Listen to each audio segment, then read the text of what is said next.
キヤノングローバル戦略研究所研究主幹杉山大志です。本日はですね、イギリス出身のジョン・コンスタブルさんに講演をお願いします。ジョン・コンスタブルさんはですね、長い間このエネルギー未来研究所というところの所長をイギリスでなさっていて、で最近ですねアメリカのテキサスのオースティン大学に移られました。で今日のプレゼンテーションですけれども、このコンスタブルさんの持ち味で非常に詳しい正確なデータに基づいたお話になっています。で中身は結構衝撃的でして、まずイギリスの産業の衰退ぶりっていうのは数字ではっきり見えると。かつて産業革命の国だったんですけど、産業がみんななくなってしまったと。でその原因の一つがですね、ネットゼロって言いますけど、日本では CO2 排出ゼロって言いますけど、イギリスではネットゼロってそれのことを言うんですが、そのネットゼロ政策ですね、特に再エネを大量に導入したことで光熱費が高騰していると、これが大きな産業空洞化の原因であるという話です。でその補助金ですね、それが再生可能エネルギー風力発電とかに随分使われてたんですけど、実は全然安くならない、たくさん導入すれば安くなるっていう前提のもとでやってたんだけど全然安くなってない、このことをですねこのコンスタブルさんその予言するようなレポートを出していて、で案の定コスト下がってないっていうことなんですけど、このあたり最近のですね日本の三菱商事の洋上風力の撤退の話もありますけど、それを予言してたようなお話になっています。で最後にですねそれでじゃあこれからイギリスどうなるのかっていうことなんですけども、お話が伺ってるとですね、もうこのネットゼロ脱炭素の政策っていうのは人気がなくて、どっちかっていうと過激派の課題みたいな扱いになりつつあって、でそれにですねネットゼロをスクラップすると、潰すと言っている改革 UK ですね、リフォーム UK っていう政党がどんどん伸びていて、でこれが今実は支持率でダントツトップになっていると。だからこれからのイギリスの政治、このネットゼロっていうものが反転するかもしれないよと、そういったお話になります。それではですねこれからコンスタブルさんにお話をしていただきます。でその後質疑をいたします。でプレゼンの資料はいつものように概要欄に貼り付けてありますのでご覧ください。Thank you, Dr. Sugiyama, for this very kind invitation to speak about energy and emissions in the UK. I'm going to talk about the trends over the last 20 or so years and the consequences, both economic and political. I've been working on this for quite some time. I have been managing a charity in the UK, Renewable Energy Foundation, from whose work I will quote extensively. But I've recently moved to the United States, where I've taken up a professorial chair at the new University of Austin, where I'm also director of the Future of Energy Institute. So the subject matter I'm going to talk about today is almost entirely related to the United Kingdom, though I have some things to say about the United States as a point of comparison. And so we'll begin with something very general. This is the energy flowchart from the UK government, from the Department for Energy Security and Net Zero. And it shows the total primary input on the left-hand side of the chart and energy consumption on the right. I hope you can see this quite clearly. It is quite a detailed and rather finely printed chart, but I'll draw out its major points. As you can see, even after nearly 25 years of aggressive climate policy, our policy started in the 1990s and became really quite dirigiste, quite aggressive in the early 2000s. Even after 25 years of policy, you can see from the total primary input on the left-hand side of the flowchart that the UK is still predominantly a fossil-fueled economy. Natural gas at the top, petroleum at the bottom. However, coal has almost disappeared from our fuel supply. That's the very small black input line. There is a significant share of bioenergy also. That's the orange input. And you'll see a large part of that goes into power stations. I'll come back to that point because it's rather important.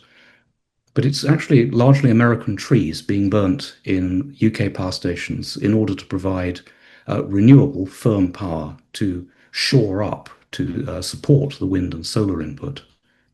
The wind and solar input is definitely there, it's just not very large, even though, as I will explain later, the subsidies are very great. A second point to note with regard to the input on the left-hand side is how much of the fossil fuel input is now imported. You'll see that the majority of natural gas, that's the purple material at the top, is now imported. The dark purple is domestically produced, and the light purple imports. And similarly with crude oil and natural gas liquids and so on, you'll see a lot of it's actually imported. So much for the input side. On the final consumption side, on the right-hand side of the chart, what are the main points to note? Well, firstly, that it's not very large. This is not a large economy in terms of its energy consumption, and I think that's quite surprising given that it has 68 million people. The top of the consumption side of the chart indicates the industrial and iron and steel sectors, and I expect you'll be surprised at how small they are. I think most people objectively would be surprised that the UK, which has been, after all, a major world manufacturing power, now has so little industry, and particularly so little iron and steel. Transport, as you'll see, is quite significant. Domestic consumption is quite significant. And at the bottom of the figure, you'll see other final consumers. That's commercial and public sector consumers. But this is not a heavily industrialized economy. So those are the headline figures for the total primary energy and final energy consumption of the UK. It's a relatively small system. It is still, after 25 years of very expensive and aggressive climate policies, a predominantly fossil fuel system, heavily dependent on imports, with renewables making only a relatively small contribution to total supply. You may be interested at this point to wonder whether those climate policies have produced a reduction in emissions, and the answer is that they have, as you will see in the next slide.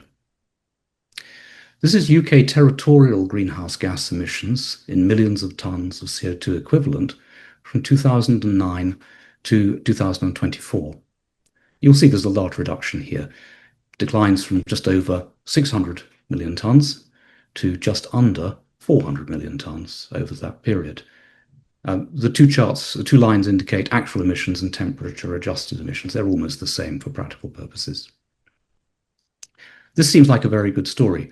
However, it is not the complete story. It's not the whole truth, in fact, as you will see in the next figure. This is the UK's consumption footprint emissions from 96 to 2022. This is also government data, not mine. The material you've just seen in the preceding slide, that's to say the within the territorial emissions, is indicated at the bottom of the bars in the orange, the purple, and the turquoise sections. The greenhouse gases embedded in imported goods and services are visible in the blue sections at the top of the bars.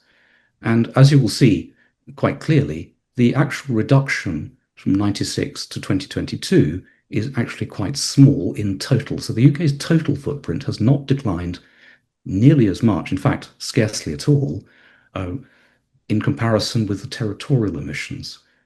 Now, that's quite puzzling. You might say, well, how do you get such a very large decline territorially and almost completely offset by total consumption emissions? Well, there are several explanations for this. One, of course, which is that we're simply exported our emissions to other parts of the world and are re-importing wealth in the forms of goods and services, goods particularly from Asia. You could say, if in dark humor, that greenhouse gases have been one of the United Kingdom's most successful exports in recent decades. Let me rechart this data. This is the government chart. I'll rechart it to show you exactly where the fall and rise has been in consumption and territorial emissions. So this is the same data, but recharted as independent lines. The blue line at the bottom are emissions generated directly by UK households. There has been some decline in those. The black line indicates UK produced goods and services, the ones that are consumed by UK residents, that is, not exported in goods and services to other countries. And the red line indicates imported goods and services to the UK. Well, you can see very clearly that as emissions have fallen territorially, the total footprint has been held up by the import of goods and services into the UK. What lies behind this significant decline of within territory emissions? Well, simple explanation is that it's falling energy consumption, as we'll see in the next slide. This is UK inland consumption of primary fuels from 1970 to 2024. This is my chart. And it's one that I think tells a very alarming story. My own view is that primary energy consumption, and particularly electricity consumption, which I'll describe in a moment, is a very important indicator of economic health. A healthy economic system will always show a rising trend in energy consumption. Complex systems, and the economy as a complex system, will tend always to show rising energy consumption if they are to be stable. Complex systems tend only to be stable under a condition of expansion. When you see falling energy consumption, particularly as severe as this, because after all, this is a 30% decline since 2005, you can infer that there is something quite seriously wrong here. This is not a healthy indicator. We know from work done by Jevons in the 19th century, actually, that falling efficiency and conservation are completely distinct concepts.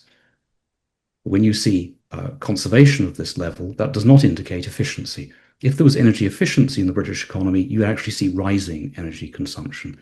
That's the causal chain that is involved. So what this indicates is price rationing. And we'll come to that in a second. But let me break down the primary energy consumption by sector for us briefly, so that you can appreciate which sectors have been declining most. And the answer, as you might have expected from the very first slide, the flowchart of energy, is that industry has declined. This is from 1970 to 2023.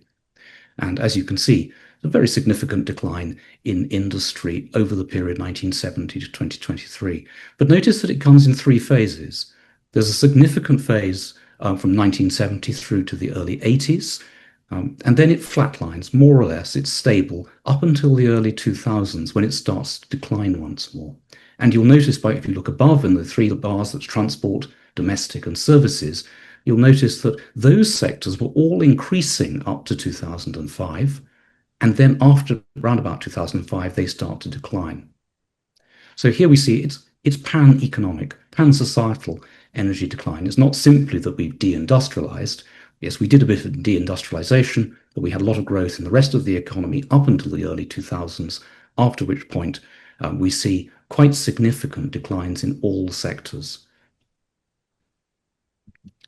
And this is true even in electricity consumption, which perhaps is a still more powerful indicator of economic health than total primary energy consumption.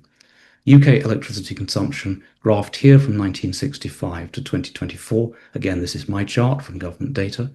And you can see electricity consumption is down by about 22% since 2005. These figures are not highlighted by the UK government in their public statements, although, of course, they're common knowledge to experts. Very few people take them as seriously as they should, though increasingly people are beginning to talk about them. And I think largely because my colleagues have spent so much time trying to make people focus on these numbers. Declining energy consumption is nothing to celebrate. It's a deeply concerning indicator. Why has electricity consumption been so badly affected? This is a chart from a recent piece of work by my colleagues at the Renewable Energy Foundation, which is a UK charity. You can see this study for free on the REF website if you wish to. And it charts the total cost of electricity supply to consumers from 2002 to 2023. And what we've done here is to break it down into the renewable subsidy component and all other costs. Renewable subsidy is indicated by the green sections of the bars. As you can see, subsidies to renewable electricity have risen very significantly over this period and now constitute approximately 35% of the total cost of supply. Of course, there are other factors causing other costs to rise. However, I believe that some part of the increase in the grey section is actually distortions of the market, inhibiting the United Kingdom from properly exploiting its own fossil fuel resources and trading effectively to advantage to obtain gas and coal if it so wished. So I tend to think that much more of the cost that's indicated by the renewable subsidy is actually caused by coercions of the market to support renewables. This is a very troubling picture, again, not widely known. We've done our best to publicize it. This chart has been reproduced in UK newspapers over and over again since we published it. And I think it's a very serious indicator of failure of the policies. Why do I think it's a failure? You might be saying to yourself, well, surely these subsidies have had some positive impact. An economist will say, quite rightly, but perhaps only with slender justification, that subsidies are justified if it can reduce costs. Well, have we seen any costs reductions? Have we seen cost reductions because of the renewable subsidies? Well, before I come on to that, I will indicate the total impact on electricity prices in the EU and non-EU, because we're not the only people to have been subsidizing renewables in this way. This is an overall European effect. This is a chart from a book of mine, came out in 2022, Europe's Green Experiment. And it's one of three. This is the electricity chart. There's also a chart indicating comparative prices between the EU and the non-EU G20 for gas and transport fuels. I've only reproduced this chart in this evening's talk because it's the only one that really matters at this point. As you can see from the red line at the top, EU household prices are very high in relation to all other prices. G20 household prices are well below. EU industry prices are well above those of G20 industries. Indeed, they're roughly the same as G20 households, meaning that EU industry could relocate to the G20 and pay household prices and still not be at an economic disadvantage relative to its home territory. Perhaps the most important point to draw here is that EU and G20 wholesale prices are almost identical, indicating that the very large differences in the charts above are down to policies. So this really has been the effect of climate policies driving up these costs, not other matters. So return to the point about, have these huge expenditures, both in the UK and in the EU, actually driven down prices? Well, this is UK subsidy to renewable electricity per unit, pounds per megawatt hour, 2002 to 2023, in 2024 money. As you can see, it's actually risen and is still rising. Indeed, there is a nearly 50% increase in real terms since 2005. Far from driving down the need for subsidy, the enormous subsidies that we have dispersed to renewable electricity are actually still increasing per unit. This is a very disappointing outcome indeed. And further examination suggests that there is no significant fall in either CapEx or OpEx, capital costs or operational costs, for wind electricity. This is a study which I commissioned from Professor Gordon Hughes, a former World Bank economist, now at the University of Edinburgh. Published in 2020, its findings are still valid, and we hope to update it before too long. It's a very detailed econometric study which draws data from the audited financial statements of several hundred wind farms and special project vehicles and other companies. Professor Hughes's findings are that there is no significant fall in CapEx and OpEx of wind electricity. I will draw one or two charts just to show you the basic findings of his work. This is the European offshore wind capital costs from 2020, from 2000 through to 2020. And as you can see, it's charted against cumulative installed capacity on the horizontal axis. So you can see that even though as capacity was increasing, costs were still increasing. So there was no learning by doing, as you might say, in this case. The more we built, the more expensive it got. You'll notice there's an outlier on this chart. Right at the top, there's a small blue dot. That's of interest, I think, to Japanese listeners, since that indicates floating offshore wind. It's one of the most expensive ways of doing it, and it's one to which I know some Japanese policymakers are currently drawn. It will be very, very expensive. That's all we can say. So much for CapEx. Obviously, there's a rising trend here. Offshore wind is still very expensive to build, £3 to £4 million per megawatt, and the trend is either rising or it's stagnant. Take your choice. Furthermore, operational costs are clearly rising over time, and it's not only high, but on a rising trend, indicating that the economic lifetime is much shorter than the stated engineering lifetime. the economic lifetime being that point at which the operational costs, the OPEX, exceed the realizable income, at which point the developer will want to repower the site and start again. This capital refreshment cycle, of course, is very worrying for an overall economic analyst. You're looking at having a capital intensive plant, which has to be refreshed, say, every 15 to 20 years, rather than maybe 30 to 50 years as for conventional generating plant. This is very much more expensive for the consumer. Any viewers and listeners this evening will realize that offshore wind has apparently has claimed that it's getting cheaper in the UK. It made very aggressive claims about cost reductions. And indeed, they base these claims on very low bids in auctions, CFD auctions, as we call them, contracts for difference auctions. Why did offshore wind bid so low in the CFD auctions? Well, essentially, it was a high-stakes gamble. I illustrate the point here with another study by Gordon Hughes, not for REF, but for another of the think tanks in London, the Global Warming Policy Foundation. It was a high-stakes gamble on rising wholesale electricity prices and also on the fact that the government was over a barrel and would have to bail them out should things go wrong. That gamble more or less paid off for them. Wholesale prices did rise very sharply, and indeed some of the wind farms didn't implement their CFD contracts and preferred to take the wholesale prices while they could, implementing the CFD contracts at the last possible moment. We have another allocation round, AR7, the results of which are due out very soon, and will indicate whether the industry thinks subsidies will continue. We're expecting the bids to be rather disappointing to the government, and we don't know whether there'll be very many of them. There's a lot of uncertainty around the continuation of subsidy to the industry. Partly intrinsically, the subsidies are so expensive, and partly for political reasons, which I'll touch on very shortly. Solar is slightly better than wind, but not much. I commissioned further work from Professor Hughes on the economics of solar in the UK. Of course, no one would expect solar to do very well in Britain. It is a cloudy country. Load factor in the UK is round about 9% on roofs, a little bit better, 10, 11, 12% when ground mounted, which would compare with, say, 20 to 25% in Japan.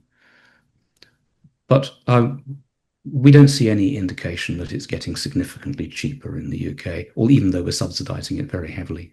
The break-even price for electricity found by Professor Hughes for new ground-mounted solar plants was £108 per megawatt hour over a 25-year life under really optimistic assumptions, and under more realistic assumptions, £123 per megawatt hour. And that's just from the investor's perspective. Seen from the consumer's perspective, when you're including balancing costs and grid connections, this is very much more expensive. So it's significantly higher than for onshore wind, but compatible with break-even prices for offshore wind. So the conclusion here would appear to be that the extraordinarily generous subsidies, which I showed you charted in the REF chart, the grey and the green bar chart, those subsidies have not resulted in reduced costs at CapEx or OpEx. And as I said, the balancing costs have risen very dramatically. This is very disappointing, to say the least. The UK consumers have spent approximately $300 billion equivalent on subsidizing renewable electricity since 2002. And our balancing costs are now several £billions a year, largely because of wind and solar, up from, say, £400 or £500 million a year in 2002, before we had renewables. And so the project has not been successful. Costs have risen very significantly, and consumption has fallen as a result. So summarizing the consequences of UK climate policies, and I think I have to say that it's been an unmitigated failure. Renewable subsidies have greatly increased the cost of electricity. There's no question about this. And that has had an effect on consumption. Our electricity consumption has fallen by over 20% since 2005. Not efficiency, simply price rationing. Total primary energy consumption has fallen by 30% over the same period. There's been no significant reduction in CapEx and OpEx of renewables. Subsidies per megawatt hour for wind and solar continue to rise. And as I've said, the system costs are rising significantly. Our balancing costs have gone up from, say, 400, 500 million pounds a year in 2002 to 2 to 3 billion pounds a year at present, mostly because of wind and solar. And it is, even within terms of emissions reduction, the abatement costs are greater than the social cost of carbon. So the cost of reducing emissions in the UK exceeds the threat posed by climate change of releasing those emissions. The cure is worse than the disease. Yes, our emissions have fallen, but as I've shown you, they've been largely offset by an increase in consumption. The total footprint emissions have been remained pretty much stable. In essence, we've exported our emissions to Asia. Now, the UK is a very extreme case, I grant, but as I've indicated, price effects in the EU are also very significantly, and I could show you falling energy consumption in some EU jurisdictions, not interestingly enough, though, in Poland.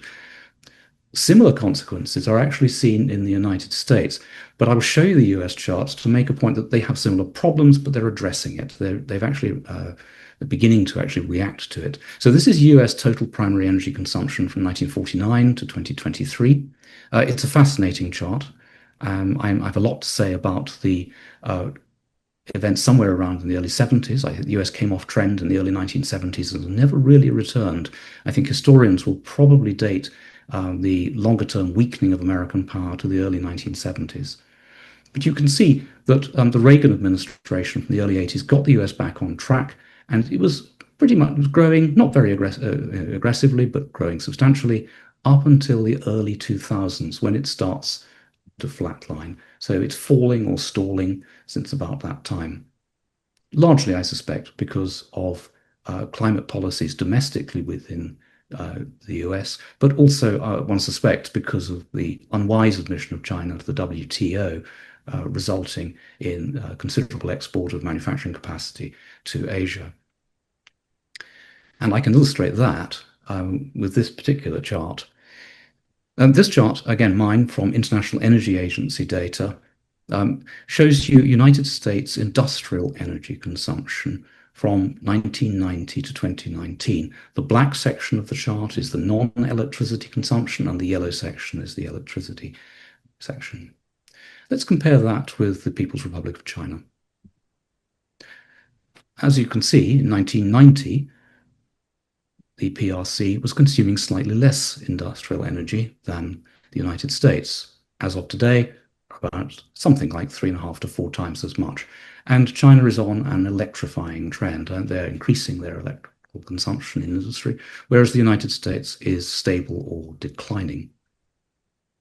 I use this figure extensively in talks in the United States, including in Denver, and I know that the current Secretary of Energy is very well aware of these matters because he actually hosted one of those talks and I discussed it at length with him. So the Americans know this, and it is one of the facts which lies behind the current Trump government policies. And they are aware that China is electrifying and becoming more sophisticated. They're aware that they're de-electrifying.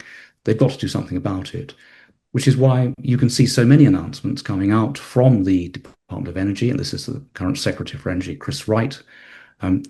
Look at his secretarial number 1, unleashing the golden era of American energy dominance. The language perhaps is not mine, perhaps not yours, but you can see that the intention is to address the imbalance, which I've just demonstrated, the faltering consumption of energy in the United States showing in their long-term energy consumption and their relatively small energy consumption in industry relative to that in China. They want to do something about this. It's quite clear that they have a policy intended to address the defects of policies over the last few years. That's the kind of lead which the UK will have to follow if it wishes to survive. So that background that you've just seen from the United States forms part of the context of political issues in the UK. I don't usually talk about politics, but it was made clear to me that this would be a useful comment for a Japanese audience. Net zero in the UK is increasingly seen as an extremist issue. It hasn't been so in the past. It's been a cross-party issue, but that's changed quite a lot in the last couple of years. It's becoming it's a matter of where zealots seem to be attached to the ideas and sort of centrists less so. It's become indeed divisive even within the Labour Party. It remains popular with the Corbynite left and, of course, with the Greens and the Liberal Democrats, who form the other left-wing parties. But it's less popular with the Blairite part of the Labour Party, and it's certainly unpopular with Conservatives and Reform supporters, about which more later. To give you an indication, though, of how strong that pro-renewables left-wing part of the Labour Party actually is, the Prime Minister, Keir Starmer, recently tried to reshuffle the Secretary of State for Energy Security, a man called Ed Miliband, but he refused, and Starmer found himself completely unable to sack him. So although it is now seen as an extremist issue, these people are still very powerful within government, and indeed they have a considerable support in the vote base at large. Consequently, the Labour Party, although deeply split on this issue, is still pretending that net zero is viable. However, the severe economic consequences, which I just showed you in falling energy consumption, are very obvious to everybody now. And the Labour Party is now quietly reopening the North Sea for some new oil and gas licenses. Not enough, but they are doing something about it. We could have shale gas, but we have a fracking moratorium at present. It's unlikely to be lifted in this Parliament. I think it's inevitable that it will be lifted at some point, particularly for use with AI data centres. You may be wondering what the Conservatives have to say about all this. Well, to be quite candid with you, the Conservative Party is now irrelevant. Its declining support is largely due to its being utterly compromised on so many issues, from immigration through to net zero, that it seems now to be on its last legs as a political movement. I know very few people who have any hopes for its recovery. It's utterly compromised, and particularly compromised on the issue of green policies. Reform UK is now the only really vigorous political party. It's the only one which seems to be coherent, internally unified, and growing. It's just announced that it has 250,000 members and rising. It's nearly as large as the Labour Party and much greater than the Conservative Party in membership. And its vote base is certainly very significant. You may not know a great deal about Reform. Reform is essentially this person, Nigel Farage, who is, with Margaret Thatcher and Tony Blair, quite simply the most significant British politician since 1979. He is personally responsible in very large part for the Brexit vote, and he's come back into politics to lead this insurgent party, Reform UK, which is now doing extremely well in the polls. It's a curious party. It has some conservative elements, and it has some quite statist left-wing elements. So it has strong pledges, as you can see on the slide, in relation to the NHS and public services. It has, on the other hand, conservative pledges about policing, but on the other hand, it's going to scrap net zero. They're quite definite about this. They will scrap net zero completely. And they will freeze immigration and raise the personal element. So it's a very interesting combination of policies, but electorally very attractive, as you can see in this poll of opinion polls from April to September this year. The lines are very fine, but I hope that you can see them clearly. The pale turquoise line at the top is the vote share for Reform UK. As you can see, it rose quite significantly from April to May and has been since then consistently around 30%. The Labour vote, on the other hand, has declined from around about 25% down to 19%. The Conservative has declined quite precipitously down to 17%, and Liberal Democrats and the Greens particularly showing slight increases recently. Some analyses suggest that the decline of the Labour vote is split in three ways. So some people are going to Reform, and quite a lot are going to the Lib Dems and to the Greens. So the likelihood here is that, yes, Reform might end up forming the next government in 2029 or sooner if the Labour Party falls to pieces, as it seems to be doing. But it's not yet clear that Reform will have a strong majority government. They might, but then again, it might be a hung parliament. We're very uncertain about the situation at present, but on present trends, it looks as if Reform might well have to form the next government. But as I say, whether it's a strong government or not is as yet unclear. What will reform do in relation to net zero? They've pledged to actually turn it round completely. Well, I think they're going to make quite an issue out of it. And certainly they seem to be doing well on the basis of claiming or expressing the desire to cancel the net zero policies.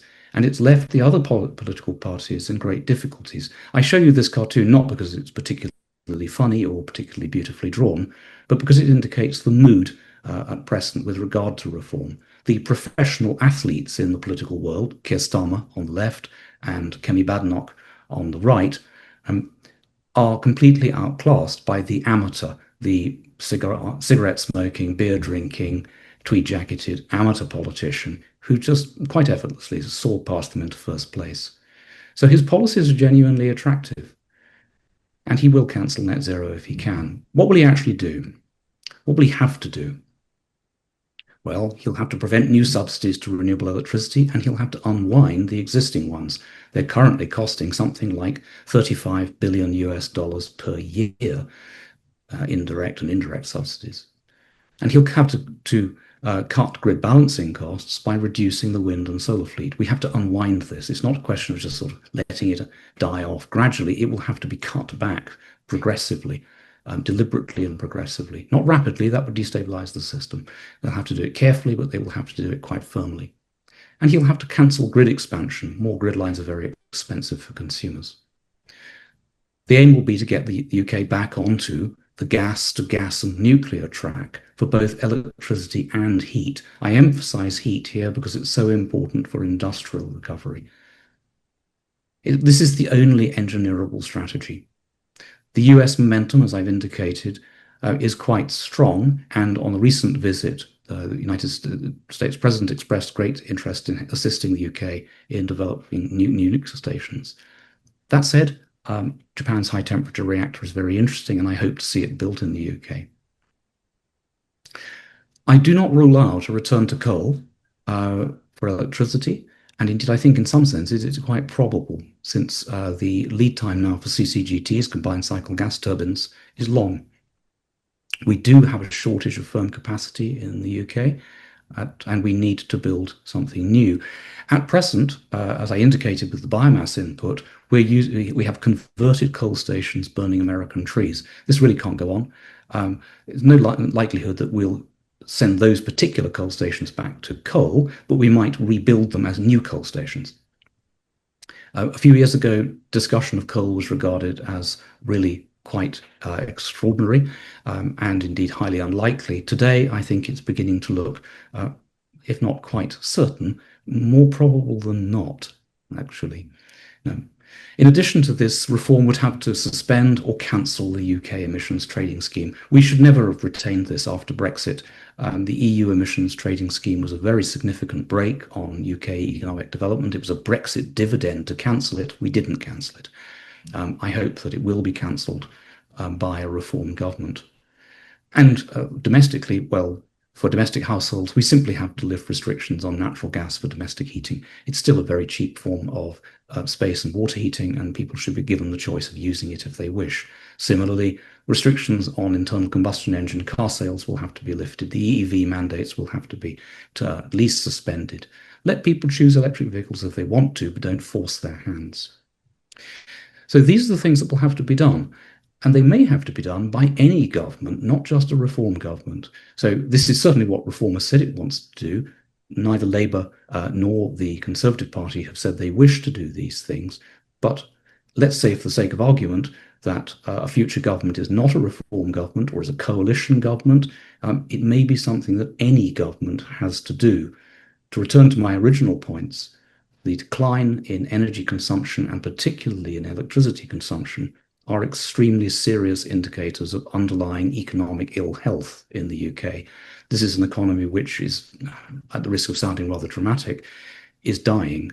And the only way to bring it back into a healthy condition is to reduce the cost of energy. And that will have to be done by a return to conventional energy, gas and nuclear, possibly even some coal. Thank you very much. Thank you very much, Dr. John Constable, for a very informative presentation indeed. I've learned a lot. And let me ask you a couple of questions. And the first one is that my take of your presentation is a warning to Japan. Japan is a country of manufacturing and industries. And I think in the UK used to be, UK is the nation of the Industrial Revolution, but it has lost almost entire industries, particularly energy-intensive industries today. And now Japanese government is following the same path that the UK did, meaning that we have so-called green transformation policy, that is a net zero policy copied.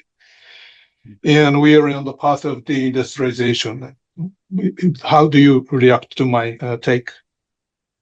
I cannot say that the UK provides a glowing example to any country, least of all Japan, which is structurally in some ways quite similar. That's say it's an island economy which survives by trading. We have made our energy so expensive that we are unable to compete in manufacturing. And as you can see, we've exported our manufacturing largely to Asia, but not to Japan, I guess.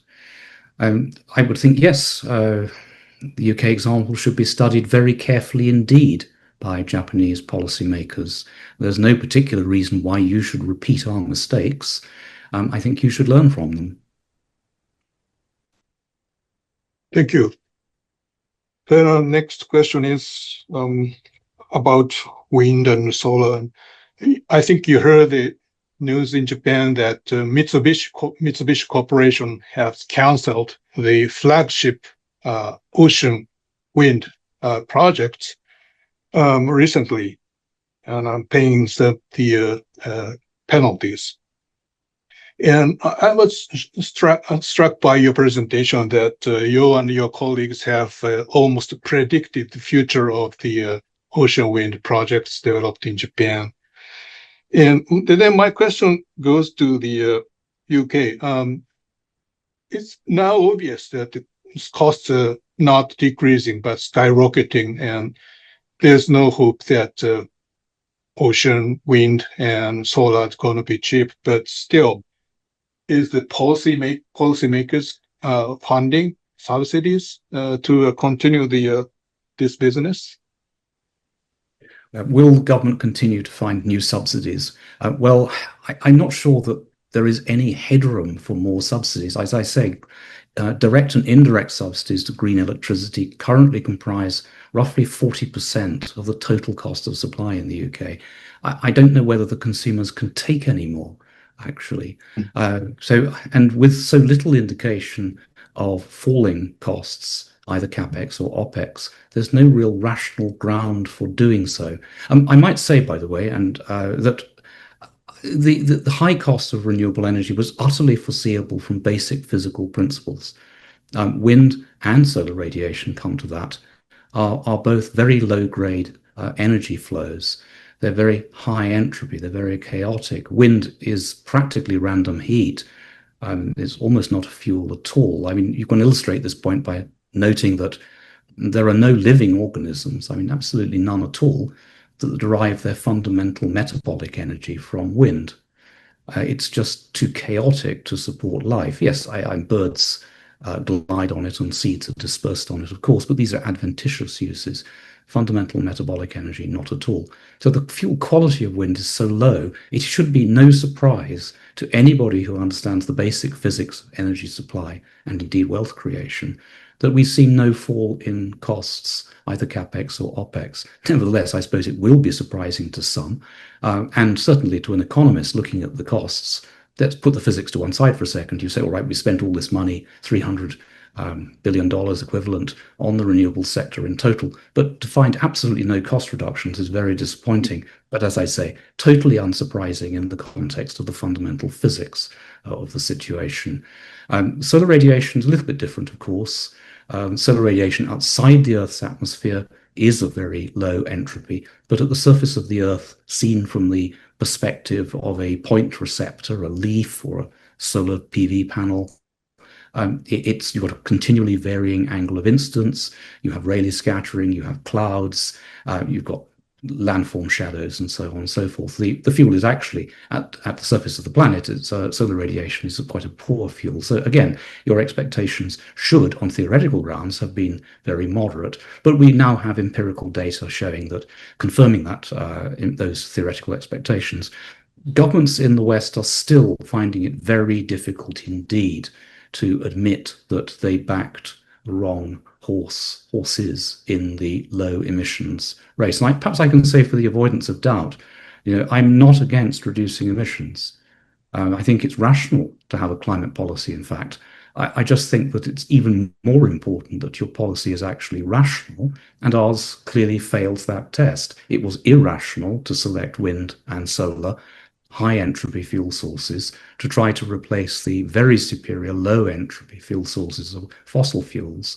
This was never going to work. The evidence is now very clear, but governments find it very difficult to admit that they've made a mistake. So I fully expect the momentum of renewables to carry on for a little while yet, until it is brought to a very sharp and sudden stop by democratic votes. Reform UK will do this, I think. Thank you. Next, let me ask you a question about the reaction of British people to American politicians. There have been a couple of American politicians have been very critical with the net zero policy of the UK and Europe. And Mr. Trump criticized the UK net zero policy, and Mr. Vance was also very critical with the European net zero policy. And recently, Mr. Chris Wright, the energy secretary, was also very critical. And they all are saying the same thing: the net zero is impoverishing policy, is not, and it's indeed poor policy. And how are the reactions of the British people?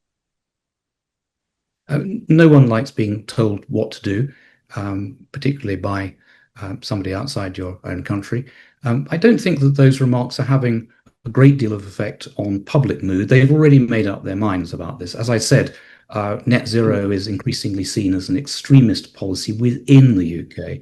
So I don't think that Mr. Trump's remarks or Mr. Vance's remarks are having any particular effect on British public opinion. Mr. Wright's remarks are a bit different. I mean, Chris Wright, I know reasonably well, is in a sense not really very political. He is himself an extremely capable energy business operator. He understands the sector very well intellectually. He's an engineer. So his remarks come more from theory and from observation. So he understands exactly why the renewables choices were so unwise. And I think that probably does have more effect. Remarks coming out from the Secretary of Energy and from the Department of Energy are more important, not least because it tells us that this goes deeper than just politics. This is just not just Mr. Trump and Mr. Vance, but somebody who has a deep theoretical understanding and who may well be embedding these positions intellectually, rendering them apolitical within the US Department of Energy. That, I think, is probably important for English policymakers. They will realize that this is a long-term strategic matter, which is to some extent outside of politics. It's the real world, in fact. Mm-hmm. Point, I take it. And the final question is about, I think it is a common agenda for UK and Japan to change the course from net zero to much more realistic energy policy. But to me, the biggest barriers for both is big bureaucracy. They have a lot of laws and regulations and subsidy systems and a lot of vested interests created by bureaucracy, and private sector is also involved in that. So and just to reverse this direction will be very politically hard, not easy. How do you see the future? Oh, you're quite right. The vested interests make this extremely difficult to deal with. As I said, we have disbursements annually approaching 35 billion US dollars per year in subsidies to the renewable electricity industry. With subsidies on that scale, of course, you're going to get a lot of industrial vested interests. Unwinding it is going to take quite some time, and it will be very difficult indeed. But there are already think tanks in London working on this very matter. People around reform understand these problems. They know perfectly well how difficult it's going to be, both legally and practically. Because I yield to no one in my contempt for wind and solar as energy sources, but the fact of the matter is that the UK is currently dependent on them in the electricity sector. You couldn't turn them all off. So this has to be a phased and indeed very well designed reversal of policy. It can't be abrupt. It's going to have to be extremely carefully engineered. And it will have to be done with the cooperation of the industry, which is currently debauched by subsidy, but they've got to be convinced that their long-term future is involved with adopting conventional fuels once more and actually becoming properly viable businesses, not subsidy-dependent, policy-supported artificial industries. They have to become real businesses again, producing cheap energy which people actually want and can afford to buy. And that also applies to Japan perfectly, I think. Thank you very much, Dr. John Constable, for sharing time with us, and we have learned a lot, and I really, really appreciate your presence. It was a great pleasure. Thank you. You did.